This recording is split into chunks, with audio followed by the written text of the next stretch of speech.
Good morning, everyone, and welcome to the Mount Juliet Chamber of Commerce Coffee with a Candidate. I want to make a special note that we're recording this, and so if you can't tune in live, you'll be able to view it on our website. Um, the reason for this program is pretty simple. It's intended to help inform our local businesses and interested voters about some of the challenges and opportunities facing our community and state, and what our candidates for state representative feel are some of the ways they'd like to see us meet those challenges as well as take advantage of the opportunities. And with us this morning is State Representative Susan Lynn. Susan, thanks for joining us for our Coffee with a Candidate. How are you? Well, thank you. And thank you for doing this, providing this opportunity. You're very welcome. And if we could start off perhaps with a introduction of yourself before we get into the Q&A, for people that you might not have had a chance to meet yet, share with them who you are and what you're looking for. Okay. Well, my name is Susan Lynn, and I am married. I have 2 children, 6 grandchildren. 3 of them are in Wilson County schools. Professionally, I'm the financial controller for a company here in Mount Juliet. We're a rather large company. We have 73 different companies that I get to oversee. I have a Bachelor of Science in Economics, and I am a member of First Baptist Church, the Tennessee, or the Chamber of Commerce, of course, and honorary member of the Noon Rotary and the Mount Juliet Republican Women and the Wilson County Republican Party.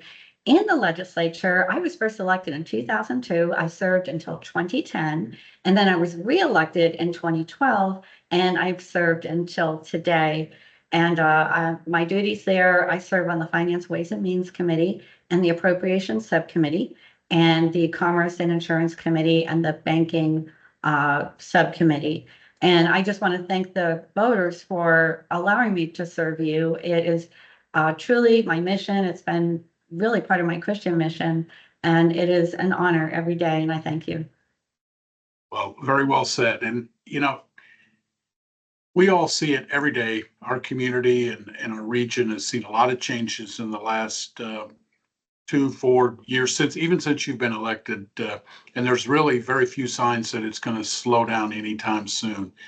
In the last few years, what are some of the things that the legislature you feel have been the most beneficial, both for the short term and the long term, for our community, specifically, and Tennessee as a whole?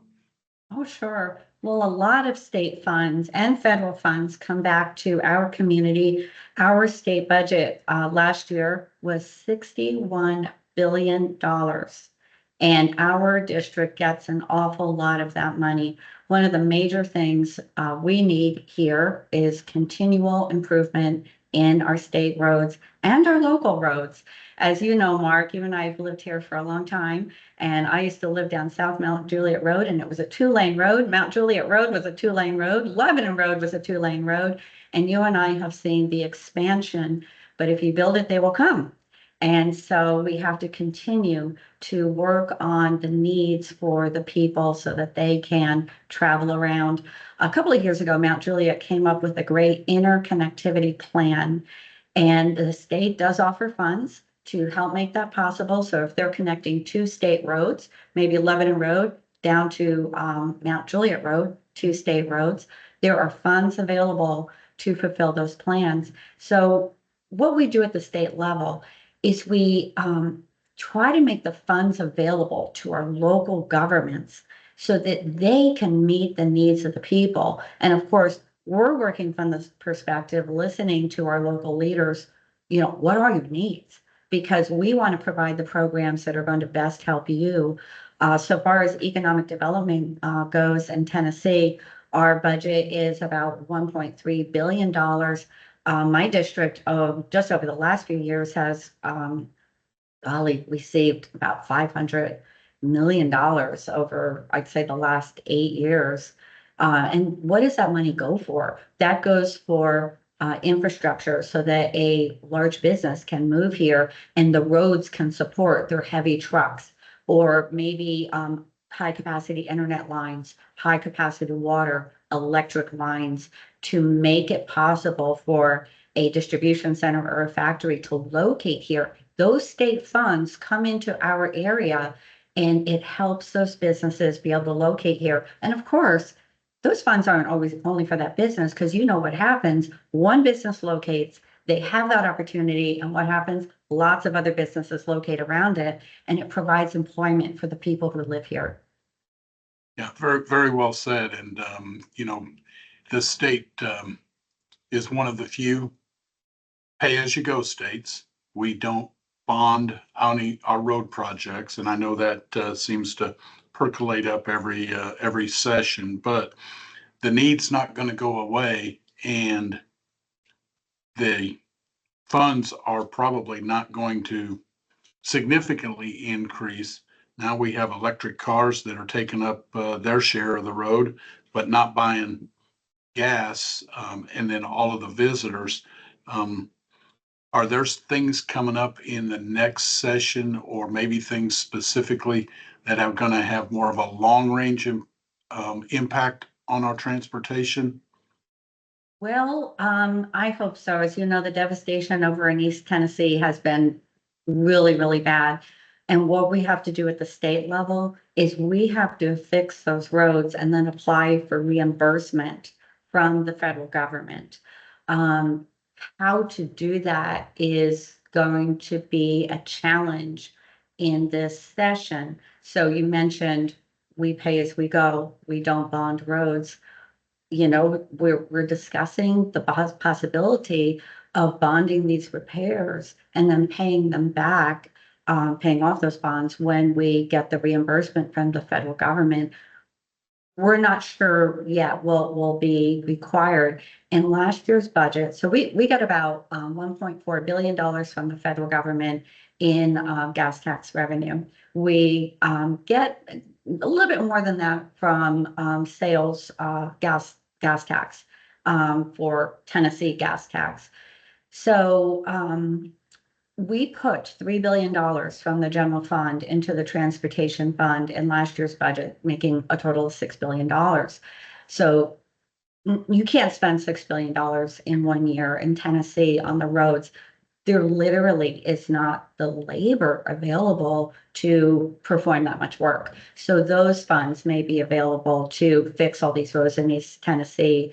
But as you know, the needs in our area are tremendous. I would like to see our road projects occur much sooner. I have a long and beautiful list of all the road projects for Wilson County, and many of them, or I'd say over half of them, are in my part of the county, in my district. And I would like to see those happen sooner. But it's always a challenge, and we need to divert more money from the general fund to the transportation fund to make these things happen.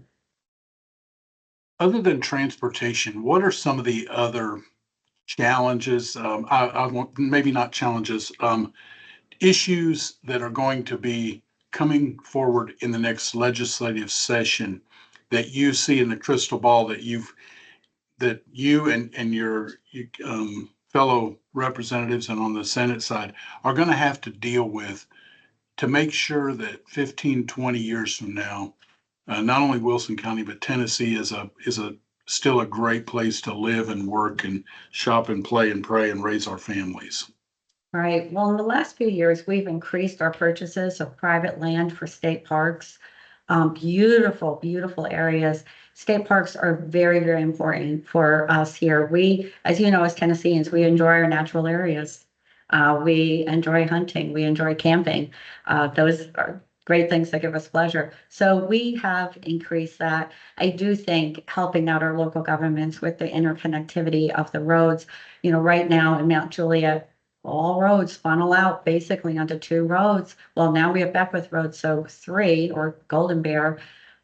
So basically 3 roads. It's that interconnectivity that will channel people to the different areas where they want to go, and the state can help with that interconnectivity.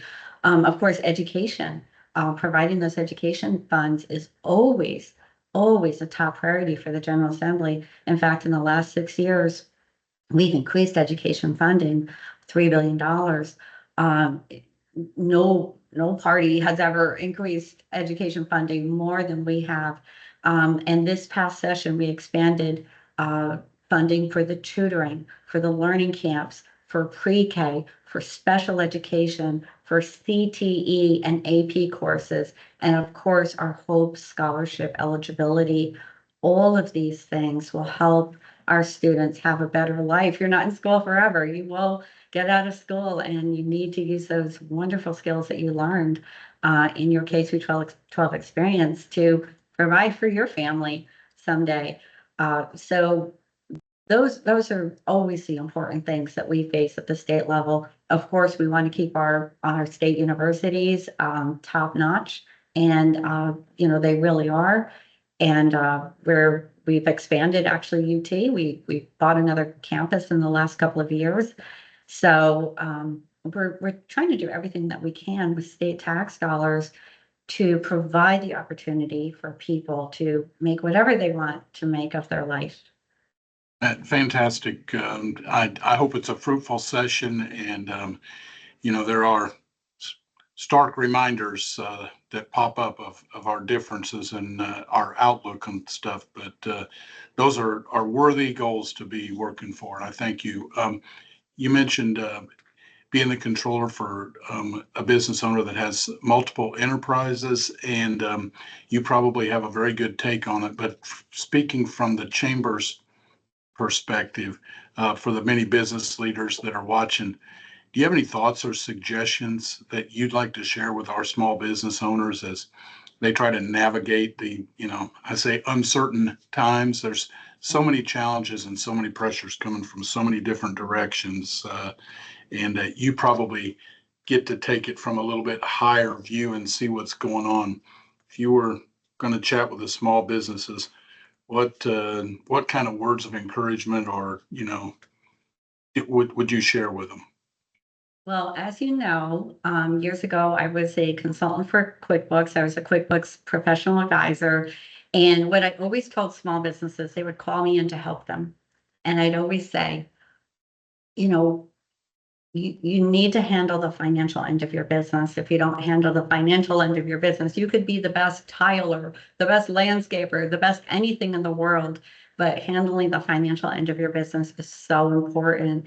And right now here where I work, where we need to hire an accountant, and honestly, the job market is very, very tight. It's hard to find the right candidate. And so I really want to encourage our schools to steer students in that direction.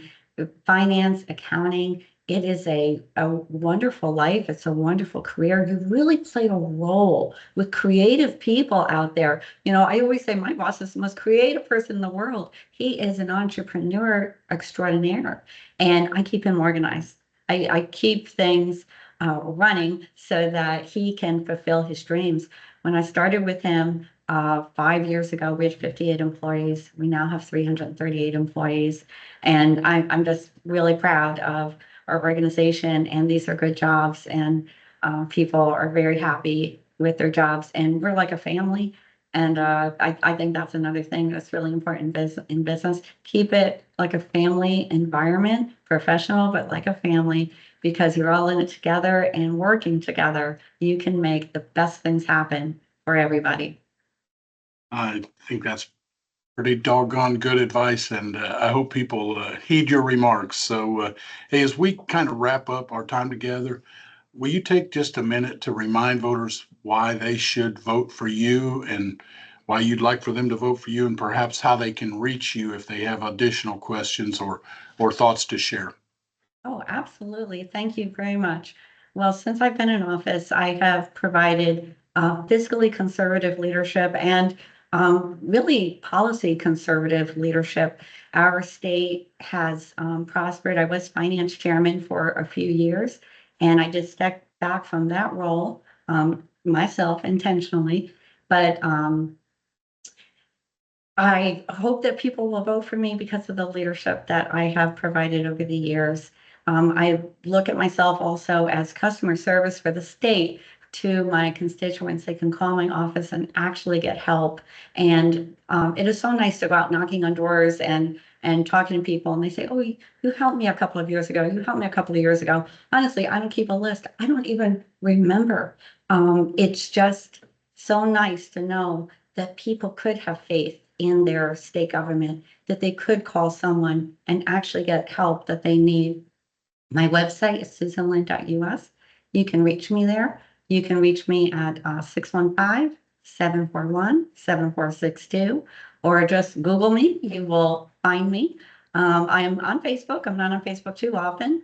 I kind of toned down the social media a couple of years ago, but I truly am here to help you. It is my heart's desire to help you, and I thank you for the opportunity to be able to help the citizens. So I ask for your vote in the general election so that I can continue to serve you. And thank you very much, and God bless your families. Yeah, I'd like to thank you very much for joining us today. Best of luck in the upcoming election. As a reminder, we recorded this, so you can visit mjchamber.org. We'll post it on our website. And if you're viewing this and you feel you'd like to share it, by all means, please do. That's what this has been about. Finally, I'd like to remind everybody to be sure and vote. Early voting in Wilson County starts on the 16th of October and runs through the 31st on Halloween, and Election Day being on the 5th. So please exercise your right to vote. Thanks for supporting the chamber, and everybody have a great day. Thank you.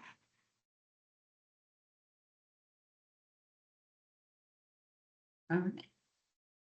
Leave.